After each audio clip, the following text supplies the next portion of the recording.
borrow little submersible pumps that we have so they could pump the water out of them. Do they ever say that maybe the infrastructure underground affects Silalox, or like if that has anything to do with Silalox thaw? I haven't heard that. All of our water underground is insulated. Yeah, it's insulated and contained in the pipe. Mm-hmm. And you know right away if there's a leak because it's under pressure. Yeah. All our water is at about 60 psi. So it'll shoot out of the ground if a pipe breaks. But most of the Silalox aren't near any of our water lines either. They kind of have little areas either out of town or between houses. Yeah. I don't think there's any really close to the Utilidor. Okay. Utilidor is really well insulated too. The direct bury pipes, I'm sure there's Silalox near some of the direct bury pipes, but they're really well insulated. And I know we've got manholes all over town, and we just gave up this summer. They all filled up with water just because we had so much rain.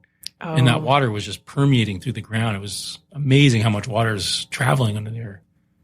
Wow. It's like a gigantic bog or something. It was just incredible how much water. Yeah, we stopped factoring out. We suck all the water out of our manholes. Usually we do it once a year or twice a year. Mm-hmm. Usually in the spring, and then in the fall again we do it. And then they'd be dry. But this spring we sucked them all out, got them all dry, and then went back like a couple of days later and they were all full again. So, really? So we just, it wasn't, there's no way we would ever win. So we just stopped. Wow. So, and all it takes is just a little tiny hole. We have heat traces and some other things, or they would fill up, around someone's yard, and it would actually be over the top of the manhole, and it would just pour into there. And so we just couldn't keep up. So we just made sure this fall we vacuumed them all out a couple times to make sure there was no water before it froze. So that caused a lot more work. It's just been a lot more work for us, things that we weren't expecting or hadn't budgeted time for.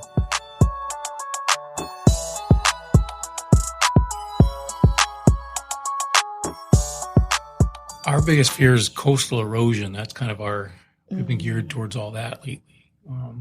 We've been moving our manholes closer inland or raising them up, building buildings up higher off the floodplain. Mm-hmm. And we've been in communication with the Army Corps engineers on the seawall they're planning to build out there, and trying to keep our pump stations from getting inundated from salt water or their beach erosion reaching our pump stations. Because like I said, that's all buried infrastructure for the borough. It's the most expensive infrastructure the borough's got, and it'd be catastrophic to have some of that get eroded away or lost or fill the Utilidor up with salt water. So that's what all of our future plans have been involved lately. We didn't have plans for if all our telephone poles suddenly fell over. Or, those guys they're frantically working on that, trying to keep all their telephone poles, straightening them out and getting them back in the ground where they're supposed to be. But we've got 3 pump stations that are close to the ocean that all 3 of them are fixed now. All 3 of them have been raised up, and they've got dirt around them, berms around them. One's right there by Osaka's.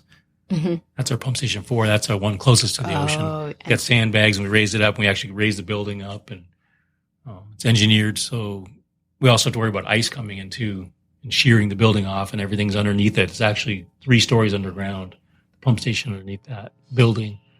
So that's where our sewer tanks are, and our pumps and everything, and our electricity, our boilers, everything's underground there.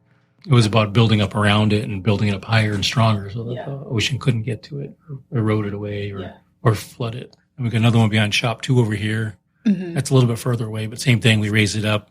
We reinforced everything, raised it up, I think, 5 feet, 6 feet, and put gravel berms around it to protect it from waves and everything else. So that'll help mitigate that problem if it ever came. Yep. It's going to come. Every year the beach gets closer and closer to town. So it's just, I worked on the offshore dredge too. It's just amazing the amount of material traveling along that beach. It's incredible. Like you can't even fathom. And then how much the ocean could take away in a day is just ridiculous. I mean, a bad storm could take 100 feet of your beach away in a couple of days probably, or a day even. You mentioned the seawall. Yeah, they're planning to actually bring in rock. I think it's from Nome. And building up the road. They're going to build up Stevenson Street. I think they're going to build up like 10 or 12 feet and put the road on top of the berm. Oh. They haven't started yet. It's still in the planning phases. But yeah, we sat in the meetings where they actually had all the different ideas on what to do. And that came out. It's going to be from the gravel pit or the end of the runway all the way to the college. Wow. To try and protect everything. So, and then they also have to have little wings come off and go inland a little bit so the water can't get around it. Yeah. flood town. Yeah, and I think that's the idea that they came up with. I thought would be the safest thing. They tried dredging before that, getting material out in the ocean and putting it back on the beach. But one storm would just wash all that material right away. So it wasn't. You'd have to do it every year, and it was really expensive. Yeah, the seawall is their best idea. So we heard ideas from building man-made glaciers out there, pumping seawater up all winter long and making it thicker and thicker and thicker. So there was a big shelf of ice out there in front of town. That was one of the ideas. Wow. But I mean, you think about it, it's way cheaper than building a rock road, but you don't know how bad the storms are going to be. And in the wintertime, you have to have cold enough weather to freeze that big piece of ice out there, and you hope it'll make it till fall time. And there were some really cool ideas that they had to try and protect it. And then one of them was to move town. That was by far the most expensive. Yeah. To move town further inland. There was a bunch of scenarios, and the seawall was most cost effective and seemed like it'd be the safest. So. Like in Hawaii, when they have like those little beaches with like kiddie beaches where they have a rock wall kind of like right there. I wonder if that would be something to think about. But that's kind of what the wall they're going to build is. It's going to be a big rock, and they're going to just build it up right on the edge of the beach. Okay. Underneath the road, they're going to take Stevenson Street and just fill that all in with rock and make Stevenson Street 10 feet taller. Okay. And then the road's going to be on top of it, is the plans I heard. Hopefully that's what they do. And hopefully soon, too, before everything erodes away.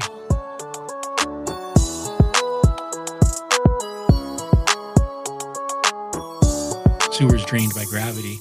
We have 9 lift stations here in town. It's gravity fed from all the houses into a lift station. And that lift station pumps it all to another lift station. They all end up at pump station 3, which is the one by the ocean that we were worried about behind shop 2. And then that one pumps it out to the wastewater treatment plant where it's treated. So that's back into one of the lagoons. It does. It goes in the lagoon behind the college, Utqiagvik.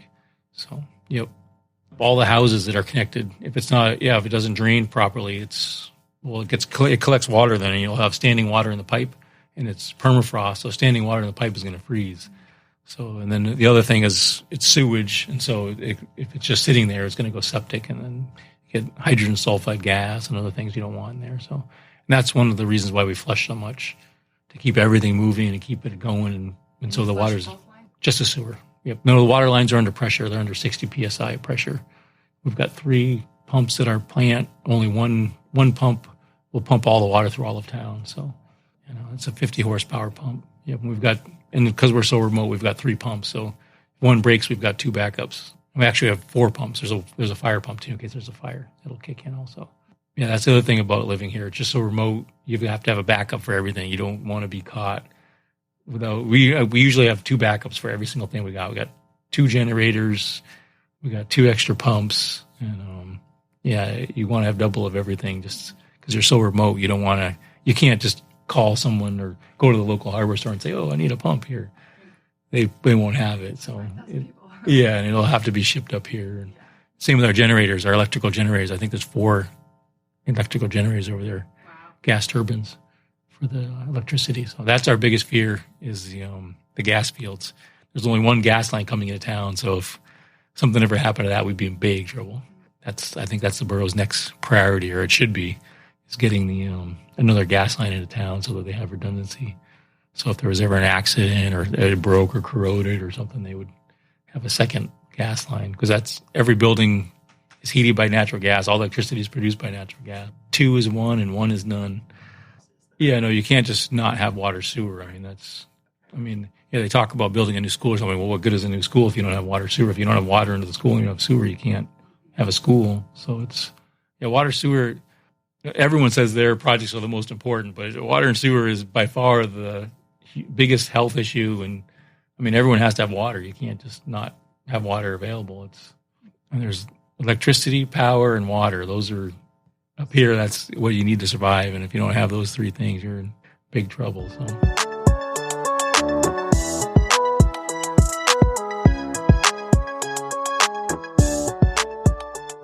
The Utilidor was just like a Sigalowak. It's an ice cellar. It's basically a gigantic ice cellar. Mm-hmm. And it's been really stable. We haven't had any problems with that. It was a genius idea to put everything underground, and it's out of your way. You don't see it. You can walk it every night and work on things. Yeah.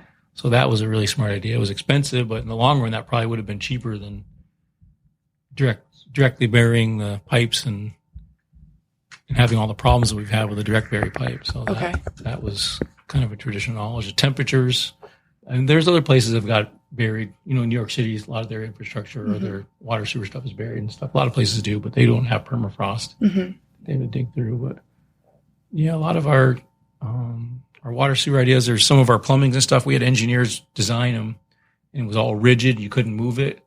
And some of the guys here were like, and they told us we were never going to have to go in the barrel outside the house. We're never going to have a problem, of course, But it's got a little plumbing on there, a little pump that helps pump water in your house, and that the guys would go out there and have to bring a heater with them and spend, an hour or two trying to fix things. And so they just came up with a one with little 3 hoses on it and a little pump that they could take in and out in, 5 minutes. And you could just put a new one in there and the customer's up and running. So we've changed all those out to that design, which was from someone up here.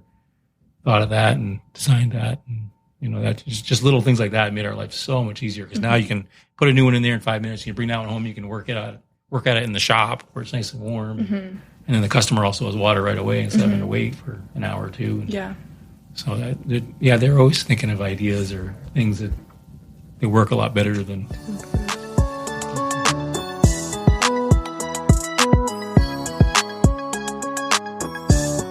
No, in the wintertime, those snow fences collect snow like crazy. I mean, you're looking at, I don't know, it's probably 30 feet deep and 100 feet long, the snow drift behind those snow fences. So it just, all that melts and goes right back into the lagoon. So the snow melt from the winter sustains the water source year round? Yep, it does. And it's more than enough. I forget, they did studies on it. I can't remember how many years of drought we would have to have for it to draw it down enough that we'd be in trouble.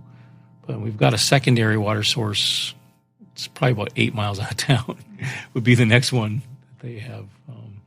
That's actually where we get our ice for our whaling usually. Lake? So that's our secondary water source.